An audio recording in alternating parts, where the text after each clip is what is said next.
Hello everyone, this is Flemmy and welcome back to another episode of my Let's Play. Not sure what episode it is off the top of my head because I have not recorded in a couple days and I'm very sorry for that. A couple of you have messaged me and mentioned that, and yes, I do apologize. I have not uploaded in 2 days. So yeah, super sorry about that. Hopefully it won't happen again. Combination of me being lazy and me being busy, so yeah. Those two things combined, superhero power against me right there. So let's replace these spring traps that were both detonated in a recent attack, and then talk about what's new. So, what is new? So, I've got one of my air defenses up to level 3 as well. My other one was at level 3 before. I'd like to get one of these other ones up to 4 now. Well, eventually both of them up to 4, but it is a rather slow, not too expensive, but not particularly cheap either upgrade. Sort of mediocre. It's very slow, though, at 5 days. Yeah, so that's now level 3. This cannon is up to level 7. This cannon just finished up to level 5, so I should put it back into the middle. I had pulled it out while it was upgrading. I would like to get one of these other cannons upgrading, but that's a pretty expensive project, and I don't think I'll be able to get that going in this episode at least. Hopefully soon, though.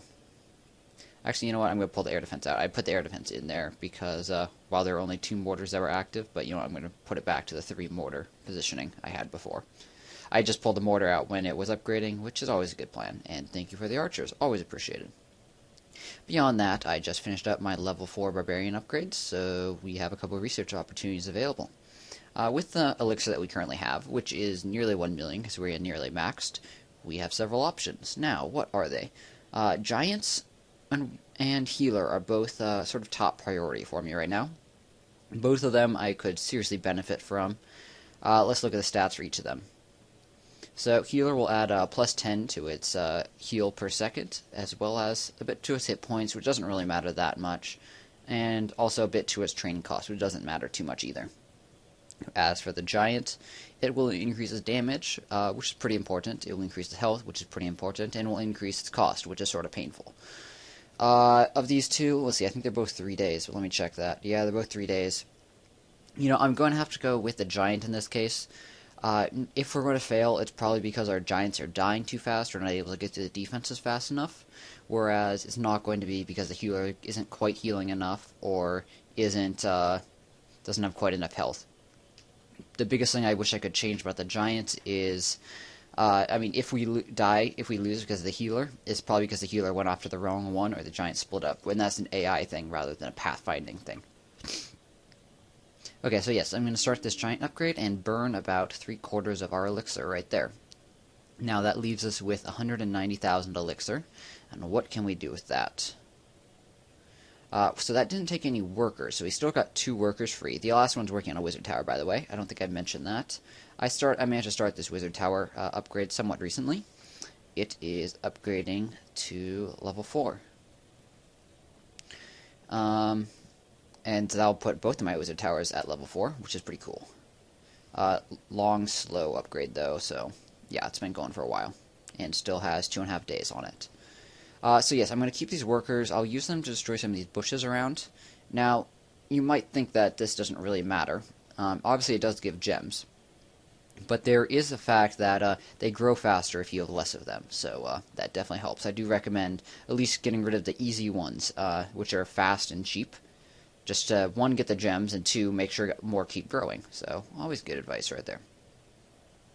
Beyond that, what's up? Okay, this cannon I also upgraded to level 7. I think this elixir I might have upgraded. No, I did this gold storage. Yeah, I did the gold storage. Oh, more gems, hooray. I think I did this barracks up another level. Yeah, for sure. This army camp I've been meaning to. It's level 3 currently. So let's look at our options. So what do I want to do? This army camp up I'd like to do. It's going to be 8 hours and 100,000 elixir. We could do that right now, and I very well might do that. Spell factory, I want to do that, but if only eventually. It's going to be rather expensive as well in terms of elixir. This barracks, once again, eventually I'll get it up to at least 5, so it can help out with all the main units that we upgrade. But no need to do that right now. As for the more gold-intensive things, we have air defense. I'd like to get both of these up eventually. But as you can see, it's going to take 500,000. So maybe we could do that in one good raid. but that's probably more on the unlikely side of things. Beyond that, finish maxing this archer tower and this cannon would be two good things. 12 hours, that's a good one. So maybe I'll do this cannon and this army camp for now, and then do the other stuff later. Actually, I'm not sure. I might do the archer tower first if I've got the gold for it. The cannon is cheaper. Thanks for the troops once again. But you know what? First, let's go on the attack. But before we do that, of course, let's queue up some replacements, which is always a handy tip. So, just queuing up. I'm at 14 giant right now. So, if I do this, it'll be 12. So, you know what? Let's go to 5 in these two barracks. And then I'll put archers or something in the last barracks, which can't build giants. And then we're nice and queued up and ready to go. Yeah, so like I said, mostly looking for gold so we can either get up to the air defense or just throw it into walls, something like that. I did some pretty good raiding off camera a lot lately. You'll be seeing some of those in a question and answer video that's coming up in the near future. Hope to be working on that right after this video, so maybe it'll be out later today if you guys are watching this day of release. Okay, so off we are, matchmaking. Looks like that guy's a pretty low level. We might be a little low in the trophy count. I honestly can't remember. It's been a while. This guy's got nicely upgraded archer towers, and cannons, I guess, for his level. But he is a much lower level than us, so hopefully we find someone closer to our level who has more resources to be able to be stolen. But, you know what, if that doesn't happen, okay, that's not bad. I definitely would like 60 to 80,000 of each, if not more. And lately I've found some good ones that were a whole lot more than that, so maybe we'll just hold out a little bit. If I have to lower my standards to like a 50 or 60,000 of each, I guess I could do that. I wouldn't be super excited. That one guy we just skipped right there, he did have a couple defenses that were upgrading. I always want to be aware of that. That either one, if you're upgrading defenses, can you swap them out? And two, if you can or can't swap them out, or you can't swap them out, or you do swap them out, how does that change your defensive layout? This guy looks like he is abandoned with very full storages. Would be a fairly good target to raid. Now I do actually have enough archers to raid, but you know what, I'm going to skip and keep on going through. I feel like I got a little low in the trophy count, so I don't want to throw away too many trophies right now at this point in time. But we're not seeing the large amounts of gold that I'm looking for either. So maybe I'll lower my standards to 60,000 or above of each. Interesting layout on this guy. Very off-center for some of the defenses. Like this cannon on the bottom is like very isolated. And then just 3 storages in the middle push a lot of things outwards. So like giants on the top left would just walk right through the elixir collectors to attack those exposed defenses, which is sort of an interesting defense decision that he's got going on there. Okay, there's a gold count that I'm looking for right there. So this base isn't great, so I'm definitely looking to attack this. He's got his army camped inside the walls. He's got his gold storages in the corners. All not good decisions. Yes, very poor. Air defense is, while it's not the easiest to get to, it's certainly not a problem for me at all. I know exactly how my giants will react. I'm gonna attack this. I'm gonna bring in giants in the top left here. No need to even wall break through the walls. There's nothing that can attack them, or maybe it's just a mortar. It might barely in the range. But we're gonna attack this top corner wall. And they're in 2 bunches, but they're going to break through one of them much faster. Yeah, like I said, nothing shooting. They're going to go straight for the air defense now, and then we'll be able to drop the healer. The defenses are very spread out, so we'll be able to drop archers and stuff very soon to help out. So they're going to go towards the top right, just because that's where the defenses are, sort of neglecting these ones down here. So I'm going to put down some stuff to help them out. Well, help them die, that is. Stupid mortar. At least it only... It's going to take 2 shots to kill and dies before it manages to get the second shot off. These giants will have no problem going right onto these defenses, and I honestly probably don't need to deploy any more guys in this. I'm going to do a couple of goblins just to help out, just because it'll both speed things up and in the off chance that we wouldn't be able to kill everything like that, just as is, the goblins will do a great job with that. This last cannon down here. No Clan Castle guys. I probably could have checked for them, but you see all these tombstones in here. I didn't mention it, but they make me very not worried about the fact of Clan Castle guys, just because it shows that someone else has attacked his base recently, and he probably would have collected those things. Okay, there go all the giants. I bet I probably still have them all alive.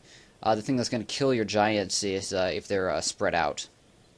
But as you can see, this healer is going to keep this one guy alive, just slowing down and pretty much neutralizing all the damage he's doing. The cannon barely does more damage, but you know what? Look, dead. So, problem solved. Okay, a minute and a half left. All the defense is down and about half the building, so unless there's stuff in the corners, yeah, nothing. I have no need to deploy anything more. So, I could deploy more. It'd make it go a little faster, but it's not needed, so I'm not going to. Christmas trees. I just noticed this guy's Christmas tree on the right side of his base.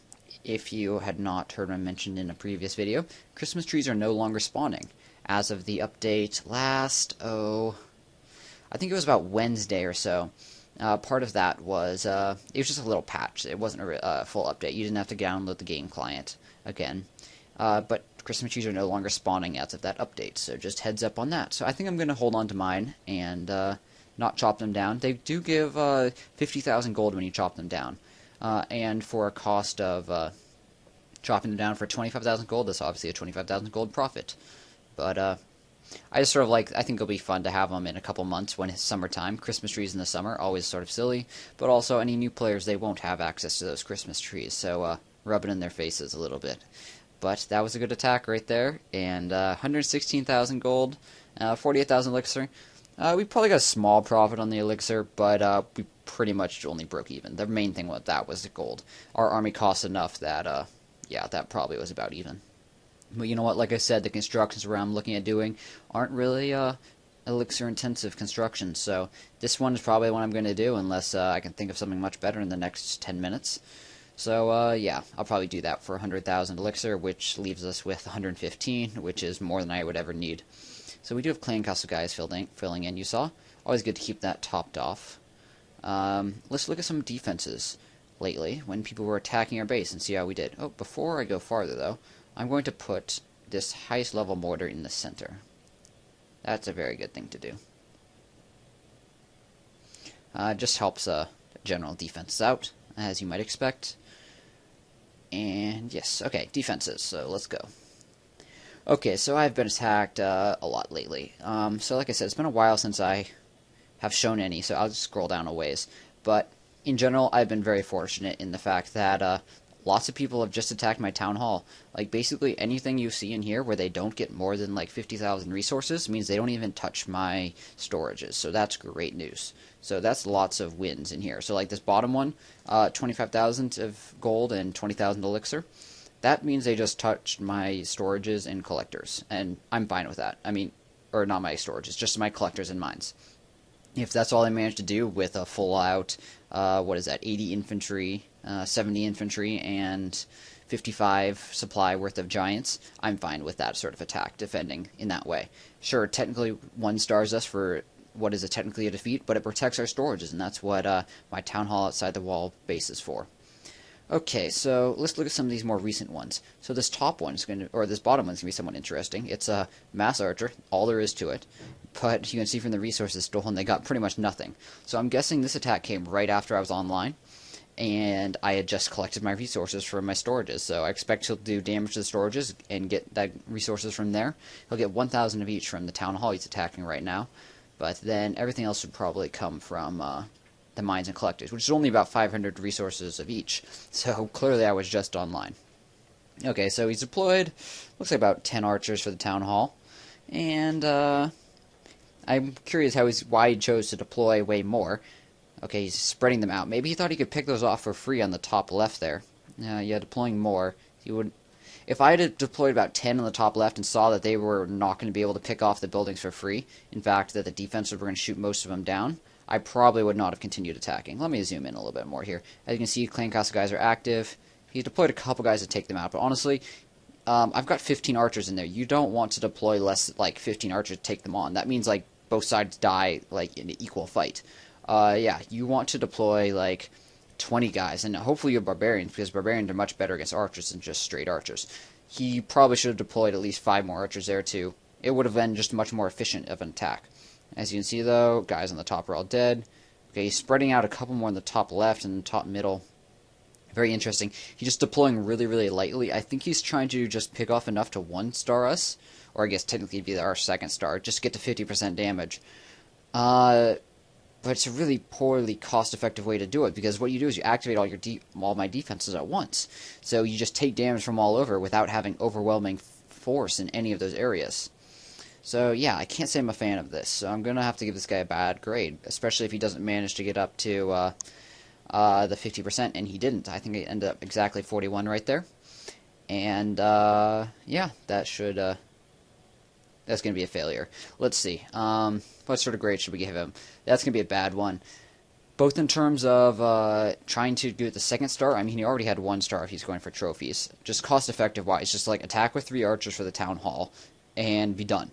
No need to do any more if you're going for trophies. If you went for resources, poor decision as well, because as soon as you start attacking the storages, you should realize that you're not getting any resources from them, and you'd need to break into the center. Despite that, he continued attacking in a very spread out manner, which was pretty ineffective, and he also dealt with the clan castle archers pretty ineffectively. So yes, I'm going to grade that guy with a big old fat F for failure. Let me see exactly what level he is before we get too harsh on him. Let's visit his base. And actually, I'm going to wrap it up with this attack, and you guys, you had a bunch of really great solutions for attacking the last guy's base, so I think I'm going to do that again. So, this is the base we're going to be attacking. This guy's a level 45. Because he's a rather high level, I'm going to give him a 30 out of 100. That's right, that's a terribly bad failing grade, but you know what? It's what he deserves. Looks like he hasn't been online for a while, so as you can see, this elixir collector has 12,000 uncollected resources in it. These other buildings around here will be the same. So, interesting, its capacity is 0. I guess it doesn't start filling up until, technically, when it's destroyed, it still is filling, but I guess it graphically doesn't show that. So, imagine that you're attacking this base. I'm going to wrap up the episode here. So once again, like I was saying, in the last episode I did this, and you guys had some really great solutions on how to attack the base. So we're going to do that again. So the question for this base is, how are you going to attack this level 45 base? He's got a whole lot of resources in the storages. He's got some interesting things like defense on the outside and the top here. And I'll select some of these buildings. As you can see, it's just gold mines and elixir storages. There's their defense right here. Gold mine, wizard tower. So he's got a wizard tower there too. Interesting that he's got several of these defense on the outside. You might do interesting things to your giant AI if you choose to attack with giants. What is that, a barracks? Yeah, a barracks. But okay, so this is the base we're going to attack. So once again, guys, if you don't know how this works, let me know in the comments what army you would use to cost-effectively attack this base. Maybe you're just going for the storages. Maybe you're just going to pick off some of these defenses around the outside and try to get 50% that way. Either way, guys, let me know how we attack this base and with what army in the comments. Thank you guys very much for watching this video. And as always, I hope you guys enjoyed it and let me know how it went. And once again, sorry for missing out on uploading the last couple days, guys. That's it. Have a great day.